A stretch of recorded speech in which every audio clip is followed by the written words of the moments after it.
Brings me that. 30 hertz straight up.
Hello, you guys. Thank you for joining another wonderful episode on this lovely Wednesday. Okay, we will be discussing alcohol and lupus, navigating alcohol and lupus. I have my amazing, wonderful guest, sister, friend, business partner here. Okay, if there is somebody to discuss alcoholism, it is definitely her. She is the CEO of Flight AAA. Amongst she's an author. She's a serial entrepreneur. Okay. Without further ado, I will let her tell you what all she has going on in the community coming up and what she all accomplished. So let's start with Fight AAA. Flight AAA. Yes, thank you, Savannah. So, yes, my name is Tashemia Dean, and I am the founder and CEO of Fight AAA, also known as Fight Anxiety Addiction Adversity Corporation. I'm also the CEO of Surrender Spirits LLC, which is a non-alcoholic mobile beverage company. I'm an author of 2 books. Okay. The first one is Fasting for God's Glory, and then the second one, in which I'm doing a book crawl tour now, is called Cheers to Sobriety. That is such amazing. I have to give you applause. I have to give you flowers. Are you here yet? In the live, okay? You are not only is you doing this, you are doing this. Like you are doing the homework behind what you're doing. Like you actually know what you're doing. So many people out here in this world that is producing things but not educated on it. Right. So we're going to start with Flight AAA.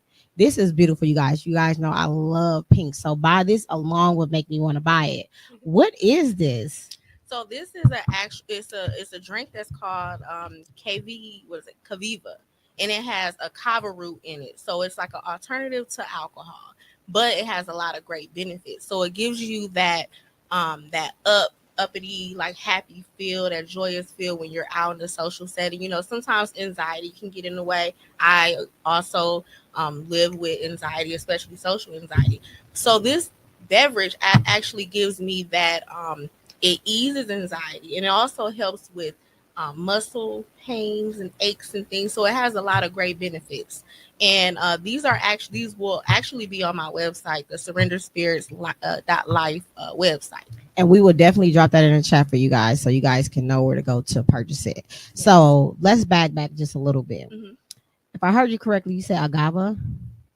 What did you say that was compared to alcohol? No, it's kava. Kava. It's a kava root. My apologies. What is a kava root for those that do not know? So a kava root is like it's like a ground substance. It's a root that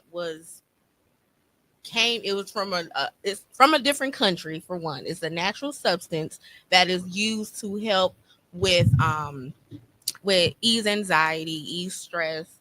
It's a root that was used to actually help with I'm so sorry. No, you okay. Take your time, girl. But yes, I'll be excited too talking about my brand. You got a lovely brand, girl.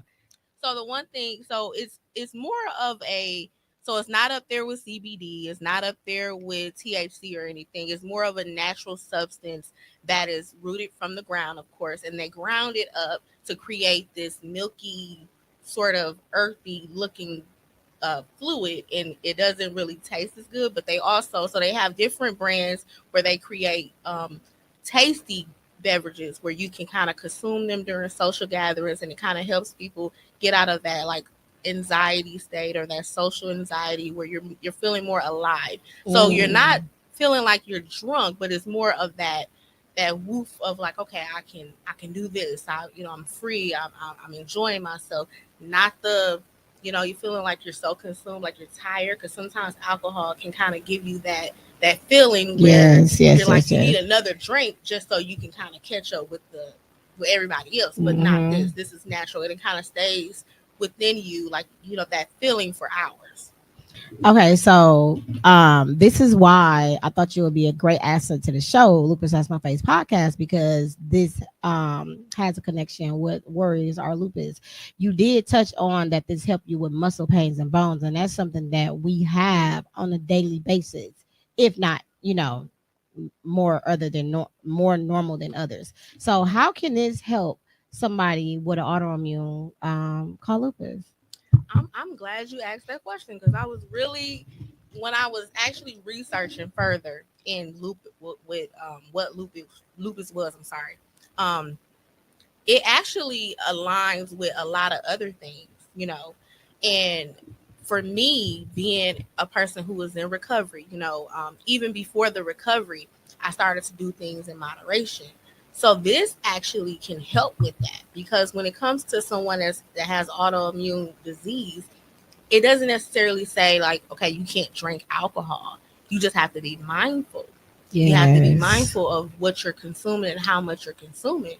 And then there are some days where when you may not be able to consume alcohol. So on those days, or when you want to just drink less, you can drink a kava drink where you're still included in the party, in the whatever event it is, and you're not feeling as if, okay, you know what, I gotta go have a drink, and then all of a sudden you're jeopardizing your health, and then possibility you may have a flare up. Yes, and I've drunk one of these. I don't think I had this flavor, but I'm gonna try this today, you guys. But I drunk one of these, and it's a natural high. Like, I felt good. I felt energetic. I felt alive. And what I mean by that is that, I was kind of like, chilling, a little sleepy or whatever, but it woke me up. I was ready to run a marathon. Like, I was like, it's an acquired taste, you guys. It really is. It is. But if you drink it cold, like, it's really good. Yes, it is. So I can appreciate this drink. And so we touched a little bit bases on that. So I want to get into how you got to this stage of these non-alcoholic tasteful beverages. So in the beginning stages of my entrepreneurship, I'm gonna crack this open, you guys. I'm gonna show you, like, this is really what it is. I really struggled, going to different events and going to these events, and there was basically just open bars. So all they had was alcohol. And I'm in the beginning stages of my, sobriety. So I'm still trying to figure things out. I'm almost at a year, but to me, that's still my beginning stages. And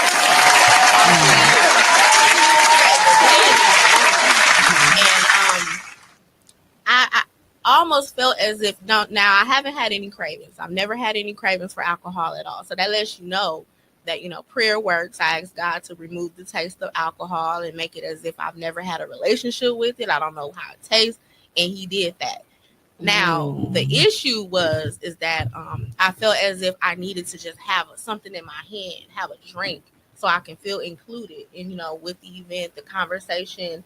And, sometimes water can be boring, and also it can bring up those questions, why aren't you drinking, and sometimes you don't really feel moved to share your story all the time. Yeah. So that's where the non-alcoholic beverage initiative was birthed. It was through that warfare that I dealt with close to my 1 year of my sobriety. And I really just prayed, fasted, and God gave me the non-alcoholic beverage initiative, where I go around and I talk to establishments that do not have a non-alcoholic beverage menu, and I talk about the importance of having one to have that inclusiveness for everyone, so everyone can feel included. And then also you leaving money on the table. Like, I'm always about the coins. So Okay. hey, when I go out of town, I paid $15 for a non-alcoholic beverage, and why not create something where you can also make money, and then you're also bringing awareness, and you're providing that inclusiveness for everybody, because you never know what people are dealing with. There's a lot of people that's dealing with life, and sometimes, most of the time, they'll go to the bar, they'll go to an event. If there's alcohol there, most of the time alcohol is an invitation. They will drink to get Absolutely. over those issues and whatever else that they're dealing with. But if you can offer an alternative, yeah, that's giving them a choice. So I that's love that. I really, really love that. It is not, you are the first person here that I heard about this organization. So again, a round of applause to thank you. you. African American, you are doing your thing, helping your people and giving back to the community. So, I do want to touch base when you say leave out. Like, I didn't start drinking until I was like literally almost in my 30s, if not 30. But I did it because I was dealing with somebody that drunk all the time. Like, I have no drink, you don't have no drink. And I'm just like, no, no, no, like, no. But so I understand when you say want to fit in. It's just that thing where why don't you have a drink? And then people get to thinking all these thoughts like, why aren't you drinking? What's wrong with you? Asking all these Right. uncomfortable questions, right? Mhm. So that is dope, and it's really dope that you have it in this cute, attractive wrapping thing that you have. What you call this? Wrapping paper? Wrap right there. Well, no, this is not my brand.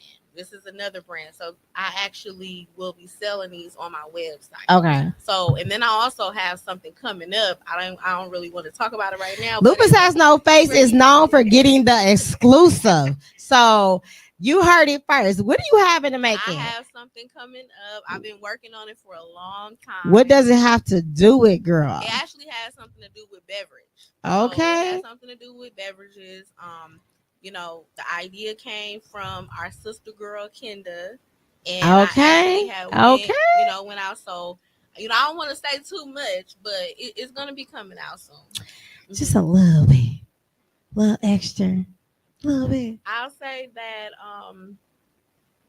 because it was for you. It's for you. Okay, nobody stop this.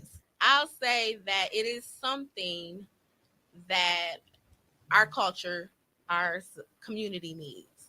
Yeah. Got you. Yeah. Got you. We will be doing a follow up on when that's releasing because we will be announcing that. Yes. We like to show support to our queens in our community. Okay. Yes. So not only you have this amazing non-alcoholic beverages that we're going to go get back to, you are an author, two-time author. Mm-hmm. What inspired that, and what are your books about? Woo. So the first book was actually birthed through my own challenges with fasting. So a lot of people know that I had went away. I went to Fort Lauderdale, Florida, to receive my inpatient detox treatment for my alcohol misuse and my I didn't know that. Health. Yeah. So I went to Fort Lauderdale, Florida, and when I came back, I kind of just stayed home. I didn't want to go out into the community because the only thing I knew about was going to. Well, I'm not going to say the only thing I knew about, but I was really consumed with going to happy hours, going to certain establishments, being around certain people that drank, and I didn't know, like, I was a little terrified, so I didn't want to drink. But the crazy thing of it is that I really didn't know that I was going to stop drinking. I just didn't have a desire to drink. And that's the crazy thing of it. It wasn't like, okay, no, I'm not drinking. It was just like, I didn't even have the urge. I didn't even want to do it, So, in the midst of that, I kind of, when you're lost, when I'm lost and when I'm stuck and confused, I go into prayer.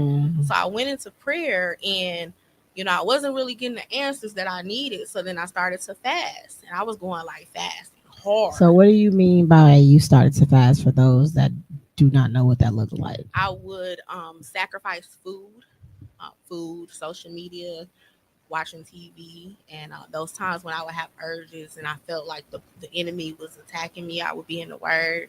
I would pray. I had my baby, my honey, create me a prayer closet. I would be in there, like literally boohoo crying, like calling on the Lord, trying to get a answer from Him. That's what that's sacrifice. That sacrifice, so I can hear and feel that touch from God. That have the Holy Spirit just be like be in me, feel up in me. So that's exactly what I did, and I did it so much to the point where I had got dehydrated. I wasn't drinking enough water. And I didn't know. I'm like, okay, well, how you gonna fast and then you getting dehydrated? So I ended up starting doing research about fasting. Like, what am I doing wrong? Like, I'm doing something wrong. And God told me to start to take notes. I started taking notes and I started to do exactly what I was reading and what I was researching. And then I started just creating a workbook out of it. So it was like a school project. Amazing. That's how the book came. Because I'm like, if I'm doing this and I'm doing it incorrectly, who else is fasting incorrectly? Absolutely. So you took, from what I'm hearing, you took your pain, which probably developed trauma, right? Into an amazing thing for not only for you, but for the people. Yeah. So the power in the mind, when your mindset is right, there's like an unlimited thing that you can do and you can produce into the world. You just got to be able to be obedient and behave. When you're sober minded. When you're sober minded, God can do some things with you. And that's exactly, I feel now. But yes, girl, that's exactly what happened. When you're sober minded, they're like, it's unlimited. Like the blessings, the abundance, all of that. And the second book actually was birthed through the pain, like all of the issues I was dealing with. I thought when I was drinking it was issues. No, I was dealing with a lot of things in sobriety too. Trying to fit in, trying to find myself, trying to find who Tashemia is. Like, hey, I couldn't stand when people would call me, "Oh, Tashemia, you're so nice." But that's who I am, though. That's the gift that God has given me. What's wrong with being nice? I'm confused. Saying yes all the time. See, that I was gonna get to that. Okay. I didn't know how to say no. Okay. I was very passive aggressive. I could be. I used to be very timid, but I didn't know who I was at that moment, and I was dealing with a lot of trauma and pain from my childhood, and in those days, you really couldn't talk about certain things. I couldn't really talk about certain things, and there was a lot of things that I had went through. I got married early. I got divorced young. I did a whole lot of things early. So I started my social life at a later age, just like you. I started building friendships later on in life, having fun, enjoying myself. And I'm out there, I'm like, okay, I'm the life of the party. And the life of the party, I'm really hurting and I don't even know why. So it's. So you just going with the flow. Yeah. Just living in life. And now it's like, I'm living, but I'm loving who I'm becoming. I'm loving what God is rebranding me in a different way. I could talk about all of the stories and things that I've endured when I was drinking, even things now. But God is rebranding me every day. I'm learning something new about myself. Like, I have the most friends that I have ever had. When I talk about friendships, I'm talking about where we're actually genuinely, we love each other. We're actually hey, I support you, you support me. I'm gonna cry, you gonna cry. It's not we're at the bar and we're putting all our pain at the bar and the bartender is pouring us up. No, we're actually loving on each other. I've never had that. Oh my God, you just got me feeling all, I'm just into your story. Oh my God. You just I was just telling my best friend is the only authentic friendship I had really had. When I talk about being authentic, real, for real, come to me, talk to me about anything I could talk. It was just Keisha. That's it. I've had other friendships, but it was because of drinking. Because the alcohol is gone, the friendships left. And that's sad. That's sad that only thing people have in common is to drink. You should be having something beyond that. But God will seeing your people. Yeah. Oh, he definitely will. He was seeing your people When you're at broken. the right time. Mm-hmm. And sometimes it's not, when you're broken, you're not really gonna know who the real people are, because you're just like, hey, I need them to fill this void for this time, you know. Mm-hmm. But what about the time when you're like up and you're good and things are going good? A lot of people don't, they don't like that. They like when you the center of attention in all your mess. You at the bar, you talking about this guy, you did this, you messed up this check, you did this, they want to hear all the tea. But when you ain't got no tea to tell, oh, you got tea. It's just good tea. It's just elevation. It's growing. Tea. But when you don't have that dirty tea, that dirty, messy stuff. Yeah, that messy. They don't look. There's no conversation. And that's sad. That was just the wrong people, right? Oh my God! Like, you're just such a beautiful soul. Like, ever since I met you, you have never changed. Girl. Your smile have never changed. Your energy has never changed. Your fashion has never changed. Well, you are very fashionable. My smile finna change when these races come off. Yes, bro. I paid for these $7,500. Listen, I got Invisalign, so I feel your pain. I feel your pain. I'm telling you. So let's get back to the non-alcoholic beverages. Yeah, so Surrender Spirits was actually birthed because of, like I said, the warfare. And then there's a lot of establishments that do not have non-alcoholic beverages, and then they'll understand that you can have a non-alcoholic wine. Like, I like going to wine tastings. Oh, yes. My best friend took me to a non-alcoholic wine tasting. It was so nice, and this is actually wine. It's just they just removed the alcohol. I would have never known that. Yeah, and the lady actually taught us about the process and everything. So I said, it would be real dope to create something where people can come to me and order, and then I can kind of get it shipped into them, and then also a platform where I can sell my own stuff. When it comes out, and that's where Surrender Spirits came from.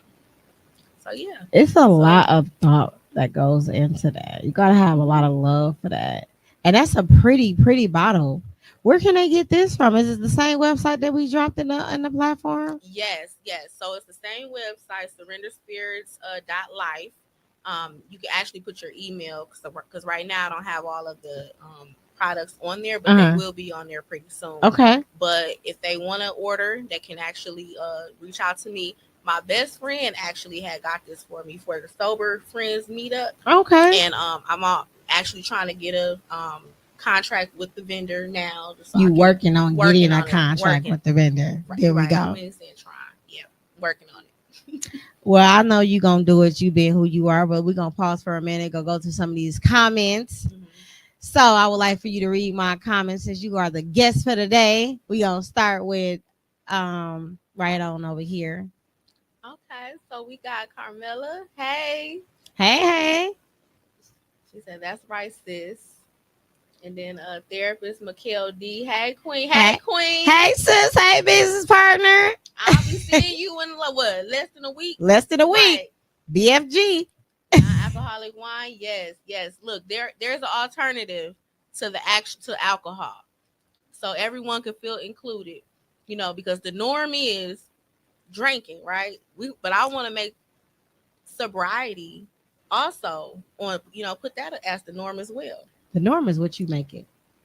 Yeah, but I'm talking about for society to accept that's it. Right. That's why I always say, you have to, for me, I create my own, the space around me. So if you don't have it, what I do, I bring my own. You definitely do. You are consistent. Where can we find you? Mikhail said, how do we reach out to you? Yeah, so you can actually, you can follow me on Facebook and also TikTok, as well as Instagram. And it's my name, which is Tashemia, last name Dean, Dean. Or you can email me at coachmst@fightsaaa.com. Okay, and we're going to drop that in the chat for those who's coming on at a later time. Just to pivot a little bit. Mikhail. Yes. Mikhail, the lovely Mikhail. When I say that's how we met, right? Or no? Did we meet? No, I think we met. I don't remember how did we meet? I don't know, but it seems like I've been knowing you forever. Girl, I'm telling you, that's soul sisters for you. For Yes. real. I don't know. I just know that I think it was through Kenda. Was it through Kenda? I don't know. I don't know. But to get back to Mikhail, like you have to have somebody. Like if if you know what you want to do, but you're stuck and you don't know which direction to go in, or you want to have this kind of life. Everything that you want and think of is attainable. You just gotta have the right people around you to help you put that emotion and the steps to take to get there. And Mikhail is one of those people. I'm sure she helped you. I'm sure. I'm definitely she helped me. I got a story because we met. Actually, it was in the beginning stages of my sobriety. I went to I was speaking at a Pieces of Me event, and she was one of the speakers too. Therefore, she's a therapist, so she was going to talk about like bring it all together, when it comes to mental health and trauma. And I was there because I was just being obedient. God told me to share my story. I shared my story in front of a room full of people I did not know. I talked about childhood trauma. I talked about adult trauma, all of that. I talked about what led to the alcoholism. My father passed away in 2012, September 19th, which is tomorrow will be his anniversary. And I talked about all of that. And she came in, was like, she was going through some things with her son, and she was, if you know Mikhail, she gonna come 100 when it comes to like attire, everything. But she came raw, like straight raw. And she was very authentic. She talked about what was going on. She didn't sugarcoat nothing. She was like, "Hey, I'm finna put this therapist role on the table. I need to be raw she with good y'all." For saying that. And I was like, I need to talk to her, literally. And we connected that day. I had connected with her mom. I had bought her book. And then we have been like connected ever since. And then she helped me build like all my businesses, really all of them. Shout out to Mikhail. I just wanted to shed some light on our girl, our sister, our business partner. If you need a coach and you are lost, or you need somebody to vent to, there, but she is the person. When I tell you, she is raw, authentic, and she will take you there. She will take you there. So, therapist Mikhail D on Facebook, and I think it's therapist Mikhail D on Instagram as well. That is somebody you definitely need to have in your circle, for real. But back to you, my queen. Back to you, my queen. So I have a couple of questions for you. Okay. With this sobriety and this non-alcoholic beverages. So what should I be aware of regarding the potential long-term health effects of drinking alcohol regularly as a lupus patient? Not only just me, our lupus warriors out there that's watching, and anybody else that is watching. So when I was doing my research on everything, you should be mindful of the medications that you're taking, because it can interfere with the certain medications that you're taking, like blood thinners. Is a really big one, because it can thin the line of your stomach walls, and the fluid that's in our stomach is supposed to stay in our stomach. But if you're taking blood thinners and then you're consuming alcohol, overly consuming alcohol, it could potentially thin it out to the point where it starts to leak. And then it goes to other areas, of the body, the liver for one. And the liver is like the biggest organ in our body. So I know lupus individuals take a lot of anti-inflammatory medications. So that those medications can potentially cause liver damage if you're not taking them properly. And then when you consume alcohol, and that's for anybody. Like my father, I'm just going to use an example. He didn't have any medical issues. He was an alcoholic though, and he developed cirrhosis of the liver from that. And that can be anybody. When you're putting a toxin in your body, and on top of having something else that's already attacking your system, it can be potentially harmful. So definitely be mindful of the your medications. also the flare-ups, because if you're drinking more than usual, or you're drinking certain drinks, because they always talk about wine, how wine can also because people think that wine is safe. But when you have an autoimmune disease, it can cause that thinning of the stomach wall because of something in it where it creates that. So I would just say the one thing is be mindful of the medications. Also be mindful of the inflammatory, medications that you're taking. Mm-hmm. Also, rest is a big thing. Yes, it is. Yes, because if you're consuming alcohol, sometimes your sleep can be off, and it's very important. And it's helpful for lupus patients to make sure that they're getting rest, because you need your immune system to kind of like do what it do. You need the medication to do what it do. Oh my God. And that alcohol can delay the process of what is going on within your system. That was one thing I was like, oh, okay. I'm like, all right, because it's important to know when someone is living with something, right? Like you know what I'm dealing with when it comes to recovery. Yes. And then I know what you're dealing with, and I know a lot more about it, right? It's really not too different, right? I like how you how you bringing it together. It's not different at all, because the thing is, if I still have to be mindful of certain things. Even though I don't consume, I still have to be mindful of certain things, and relapse, right? Could potentially happen. Not, I'm gonna say it's not, but I'm just gonna say for the average person, it can happen, right? Yes. The same thing is flare-ups, and it's the same. Like when I was looking and I was reading it, it's really the same thing. And everything is supposed to be done in moderation anyway. You know what? I love how you did your homework. I love how you are speaking on for if I don't even know what lupus was. If I didn't know what lupus was and what it can do to your body, you have explained it so thoroughly.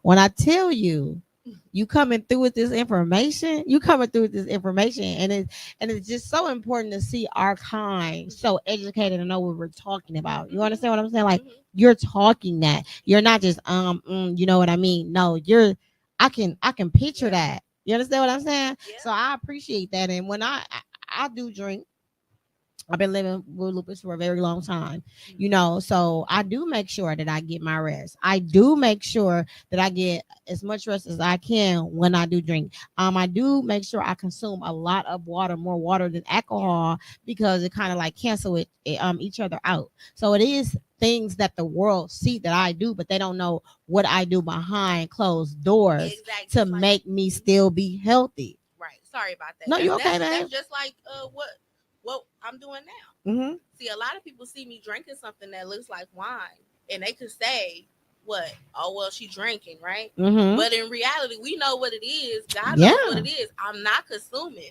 See, we can't. Of course, people are going to say certain things. Yes, ma'am. You have a plan. And I think that's the key when it comes to socializing, because if you don't have a plan before you go into that bar, before you go to that party, before you go to that event, regardless if you say I'm not going to drink, regardless if you say I'm good, I'm gonna take an Uber, I'm gonna do this, you never know, because the fun get the fun in, right? The fun get the fun in, and then all of a sudden 3 shots come, 5 shots, a drink here, drink there. You know what I mean? It's important to still have a plan though, to know like, okay, you know what? If I know my limit is 2, and I know that it takes an hour for the alcohol to digest itself through my liver. So then I'm gonna have a drink at 9 o'clock, and I'm gonna sip it. I'm gonna still enjoy myself, and then I'm gonna have another one. I'm gonna tell the bartender, okay, give me one at 10, because I want to stay longer, right? And then at 11 o'clock or maybe 10:30, well, then I'm gonna just transfer over to a non-alcoholic drink. You know what I mean? So it's like you can still enjoy yourself. It's funny that you say that, because I'm at a 2 drink minimum. I'm pushing it if I do 3, and I'm sipping it because I know it's coming. Look, really, I know it's coming. Look at how you're drinking too. Like a lot of people don't look at, and I remember the days when I was drinking. Man, I would power drink so much to the point, because this is one thing about alcohol. Mm-hmm. We use alcohol as a dopamine to help us like to get that feel. You know, like when you jumping out of a plane, you want that feel of like excitement, right? To bring out the person that you want to be that you normally is not in your regular normal stage, right? And to cover up. So like even like those difficult conversations, if you're going through something, you're going to the alcohol because you think that is going to, you know, change something. It's just going to put a band-aid over it for That's the time right. being, right? That's right. You But then still the got to next deal with the day you music. got to deal with it, right? So every time that you're drinking, your dopamine, like you need more of it. So it's like sugar. Mm-hmm. So it's like, okay, I got to drink today. You keep drinking. Now your body may not be able to just take one drink. Now you need two. Now you need more. Now you need more. Mm-hmm. That's how addiction starts, because you're aiding what it is that your body is craving. So you just told our supporters what addiction can start looking like. Mm-hmm. So consuming more than what you normally consume is starting to become an addiction because your body is getting used to something that it shouldn't be getting used to. Because your body is urging that dopamine, like you need it, and then you're giving it what it needs, and then it gets to a point because in your body is minimizing, so you're giving it the alcohol, but then tomorrow you may need more than one. So you see people, you know what, it's you know, I'm not feeling it, I'm not feeling it. That's because you're tolerating what you were tolerating, and now your body can't tolerate that anymore. So now you may need 3 or you may need 4. And then that's when it starts to really, really start to affect your, you know, certain organs and things in your body. You start to feel a little tired. You start to feel, you know, your mind, like your mental state is off, or you're not remembering certain things. You know, when you have a drink, your brain diminishes like I think 3 years, and what not diminishes, but it ages 3 years. But you can fix that though. So if you can kind of like drink today and then don't drink in 2-3 days, you'll be okay. But if you're constantly drinking, just imagine what your brain is doing. It's like, okay, 2 years, 4 years, 5 years. You know what I mean? So like that's why you see a lot of people that have dementia at a young age. My dad had dementia. He died at 49. I did not know that. And again, the age of 49. That gotta be rough. Again, my condolence goes out to you. Girl, I used to cry about it. I'm you healed, bringing awareness to it. Okay. Because, you know, like I was saying, when you're drinking, just be mindful. Like, and I tell people how you're drinking, because it can go from sips to a guzzle to like, you know. See, I never got to that point. I don't plan on ever getting to that point. But you know, I totally understand what you're saying. I'm sorry. I was just thinking, I look back and I remember them days. I'm like, dang, I was power drinking for real. So I know how it is though. How does alcoholism insert with mental health issues, and what steps can individuals take to address both? Ooh, alcoholism is basically it's a substance that's used to kind of deal with mental illness. So a lot of people use alcohol because they're not understanding. Like for me, I was dealing with anxiety really bad, and I drank so I didn't have to deal with certain pressures of the anxiety. Also, just life in general. It also can heighten anxiety too. It can heighten, so you may feel a little bit more anxious. And then also people that have like PTSD, it can cause a lot of issues with them where they're like hallucinating and things. It can interfere with the medications. Can cause dementia. Can also cause schizophrenia. So alcohol has a lot of potentially I would say illnesses that it can cause. That is so crazy because people don't know. Yeah. People just do not know. People are consuming alcohol and they really don't know what they're getting themselves into besides having a great time. A great time. So that's dope that you are not only shedding light on what it can do to words, but you're just shedding light period on alcoholism. So I appreciate that. I appreciate that. Can you share your personal journey with alcoholism and what motivated you to seek alternative options? So before I actually stopped um, consuming alcohol like completely, I tried to do it on my own, and that's a no for people who deal with dual diagnosis such as I, with anxiety and then also alcoholism. And So what do you mean by no? Like you tried to do it on your own, but why didn't it work when you tried to do it on your own? because I used alcohol to aid my anxiety, and when I did that, potentially it was causing a lot of suicidal thoughts in my head. So what happened? Um, the day before I left to go to Fort Lauderdale, Florida, because that's where I went to get my treatment.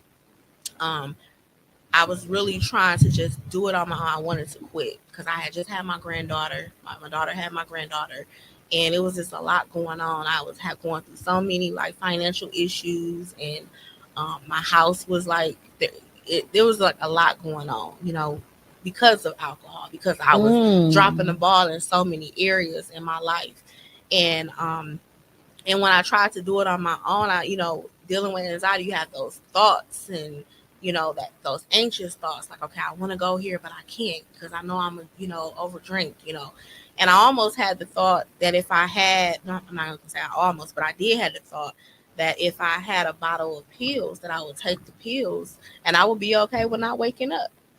I didn't have the pills in the home, but that's how I was feeling. That's how bad it was. And I ended up going to bed because I was so like my like the thoughts and my brain was just so like it was just so much. I felt like somebody was pressing my head like together, and it was just really really hard to deal with.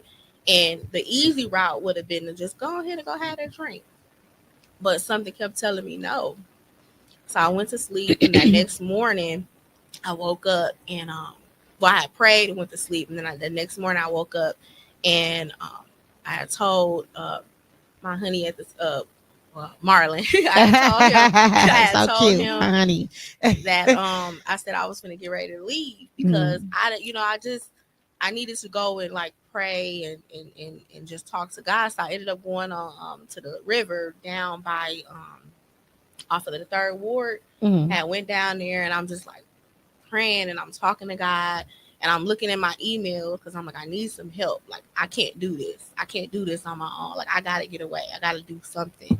And I ended up calling all of these numbers from Milwaukee, like treatment centers, and they're saying that they didn't have any beds. So at this moment, hold on. Wait, let's back a little bit. You're trying to get help.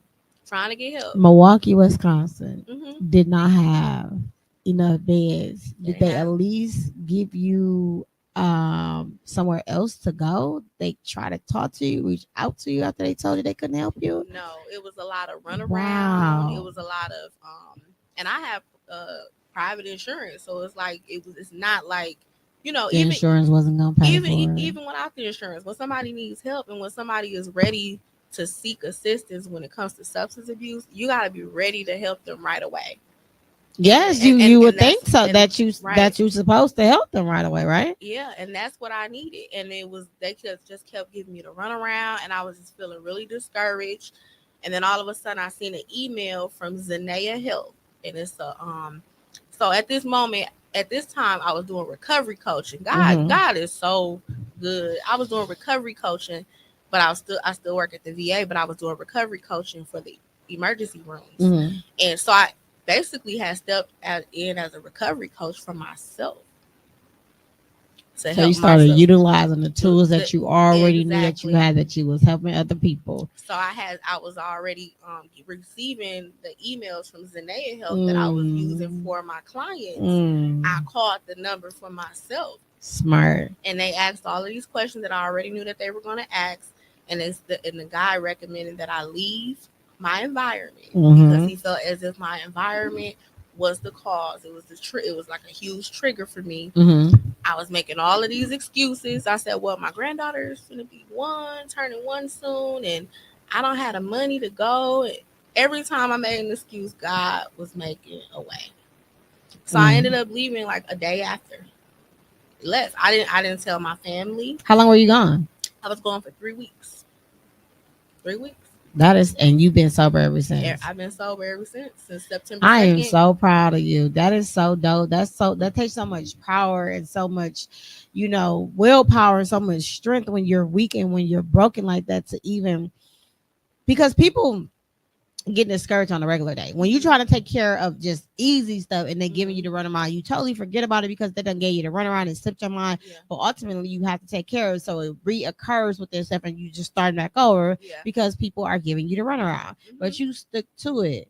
You did it that and that is amazing, and that's so dope that you're sitting here telling your story without any crying or out any just anxiety or out any nothing. You're smiling, so that just tells me that you're healed, that you done did the work on yourself. So when you did the work on yourself, it's easy for you to help other people because you already done been there. You know what it takes to get there. So that is so dope.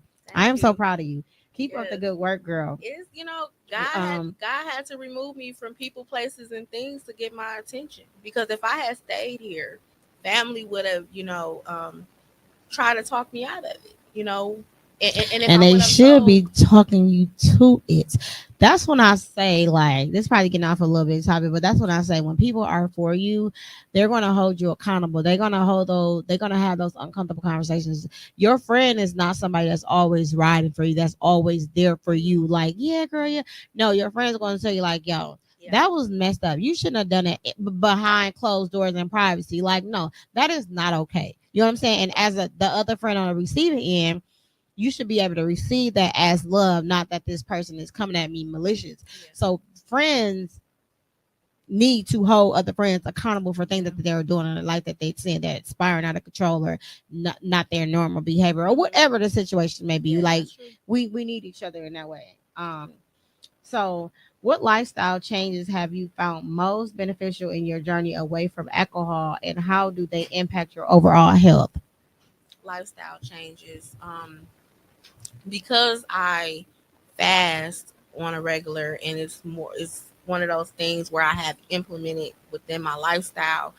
The way I look at food is different too. So, that the journey started with fasting when it comes to writing the books. Mm-hmm. So when I look at food, I look at it differently, like what I eat and things like that. I just got to start working out.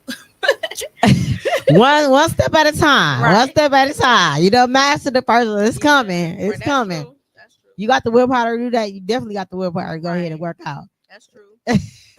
Let's go to some of these comments. Overall, I just want to say one thing though. To go back to the last question. I'm sorry I just wanted to no, say it's okay. This.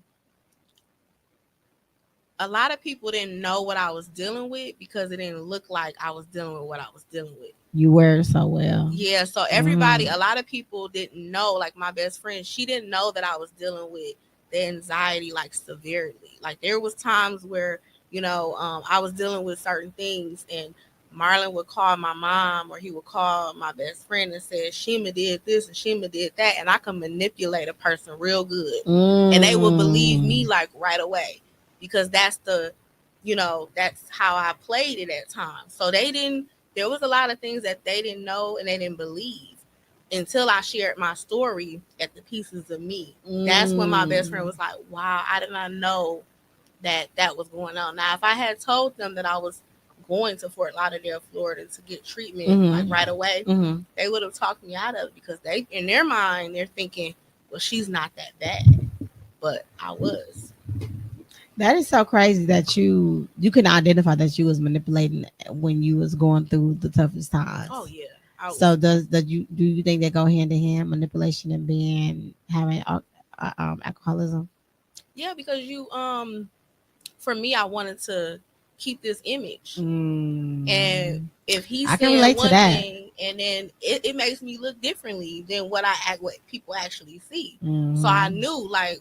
They ain't gonna believe him anyway. They gonna believe me because they know me, and that's how I was playing it. And I apologize to him all the time. He was like, "You ain't gotta apologize," But literally, he dealt with a lot of stuff, and my family would have like. And the fact that he's still there, applause to him. It takes a real strong man to help you and to stay 10 toes down like that. So Oh, yeah. applause to your honey. Yes, yes. Tom, let's go to some of these comments. You want to read it? What it say? That's why the label says may cause drowsiness or don't drink while taking medication. Absolutely. Yes, exactly. Absolutely. Wow, I love your story and your confidence on it. Thank you, Mikhail. So informative. Thank Most you. definitely, you are informative. I'm trying, girl. Girl, ain't no trying. You got this in the back. Love you too. I love you. Yes. Okay. Let's see. How important is finding a supportive community in the journey towards abstinence from alcohol, and what resources would you recommend? That's a really good question, because when I came back from Fort Lauderdale, Florida, I didn't go to any AA meetings here. I literally would go to Wisconsin Dells to their AA meetings because I didn't want to be in my community, and I didn't want to share. I didn't want to share. I was still kind of, still embarrassed and things. I okay. was still dealing with a lot of shame, you know. But it's definitely important to be surrounded by like-minded individuals who understand the journey, because people don't understand when you're in sobriety and how that recovery works and how certain things can be a trigger, you know. But it's also important to be around people who understand, you know. Like I was saying before, like my best friend Keisha is a huge support, like in the entire journey. And in the beginning stages, like she didn't know how to support me. So she really, like, she distanced herself because she didn't know how to be there, because, you know, it was hard. I'm trying to figure it out too, you know. And me knowing that, you know, I'm like, hell, hold up. We're best friends. We've been best friends since 7th grade. I need you.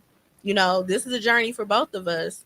I'm gonna teach you, show you. We're gonna figure it out together. And by me having that conversation with her to let her know, like, hey, so you got to be vulnerable. You got to let people know what it is. Like, you need them and you love them. You need their support. Mm-hmm. Otherwise, they will feel like it's okay to distance themselves, and then you're drowning and trying to figure out the sobriety thing on your own, and you feel lonely.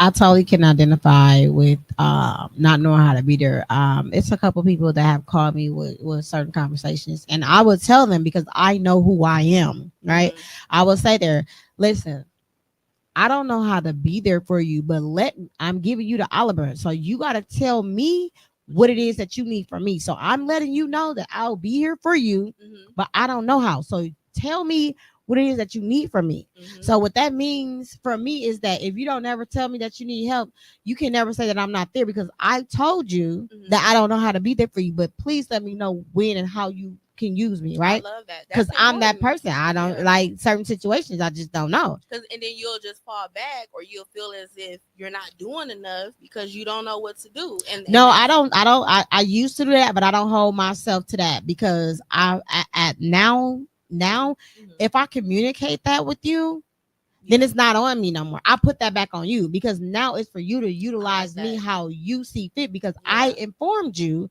that I don't know how to be there for you. I like that. You know what I'm saying? So I don't. So you can never come to me and say you wasn't there. No. Remember this conversation that we had? But you know they're gonna try it. They will try it, but I own that, because I'm telling you. Yeah. So it's for you to reach out to me. Yeah. Now I will call and check up on you. How you doing? But it's for you to tell me how you need to use me. Mm-hmm. Right? Yeah. So, what should I be aware of regarding we said that. What does current research suggest about the long-term effects of alcohol on my lupus progress or treatment? Well, one of the things, like I was saying, the liver can affect the liver. Mm-hmm. The medication can possibly not work because the alcohol puts things in delay when you're using your medication. Mm-hmm. Also, infections. So, like I said, the blood lining, the stomach lining mm-hmm. can get thinned out, and those juices can flow, and then you can get possible infections. So, because it goes into the bloodstream. There's also flare-ups, and flare-ups, sometimes you don't know what can potentially be new that you can be diagnosed with, because it starts to attack all of the different organs. So can you explain more about a flare-up when it comes to alcohol? No, like or just regularly? Regularly, yeah. Yes. So for me, Mhm. because every lupus warrior is different. So for me, if I don't get enough sleep, I get a flare up. If I drink the wrong alcohol, I get a flare up. So you have to know your body. You got to know your triggers. My flare ups look like my hands can be swollen. They can be red. They can be hot. I can be very fatigued. I can be very drained. I can have brain fog. So like I won't remember things, but that doesn't mean I have memory loss. It's a difference. Brain fogs mean I forgot in that moment, but it doesn't mean I forgot overall, right? Body muscle aches, joint pains. Um, it can be stomach pains because I also have lupus nephritis. Just overall body pains. Period. Those are my flare-ups. Now something really, really, really bad, I can be swollen all over to the point where if you touch me, you leave an indentation, and at that point, I probably need to be in the hospital. So I just want to say something. So you explain what flare ups is, right? Uh-huh. And when you compare that to alcohol, Mm-hmm. the flare ups are identical to what Really? alcohol does to the body. Wow, you taught me When something. you're drinking it excessively. So like the fogginess in the brain, even if Mhm. you're not drinking excessively, like we'll have that, right? And then Yeah. also the stomach issue, it can cause GI issues. My dad dealt with a lot of GI issues. Mm-hmm. You also said swelling. When your liver is affected, it causes what? It causes your body to swell. Yes. So so what I'm saying is that it's not too different of just without the alcohol. It's already something that you could potentially deal with even before you consume the alcohol. I love that you said that, and on that note, we definitely gonna make a part two. I'm definitely gonna bring you back because Okay. this is more than just an hour, you guys. We are definitely welcoming you back, but it was such a pleasure of having you here. Thank you I for greatly having me. appreciate you. You was very informative. Thank you. For before we go, I would like for you to tell them where can they find you Mhm. and what you got coming up. Okay, so yes, Friday I will actually have a pop up. It's a book crawl tour for my book Cheers to Sobriety. I will be at Can I MKE located on South Fifth Street from 5 o'clock to 7 p.m. You also can find me on Facebook, Instagram, also on TikTok at Tashemia Dean. And then my email, if you'd like to get in contact with me, I do recovery coaching sessions as well as peer support. And then I also do anxiety management. My email is coachmst@fightaaa.com. And also, I have a travel business. It's called Flight or Fight AAA Travel. Thank you. Okay, you Yes, are I had to put it up there. just doing your thing out here in this Mhm. community. So we're gonna drop that in the chat, you guys. For those that join later, please do check her out. Mhm. And until next time. Deuces.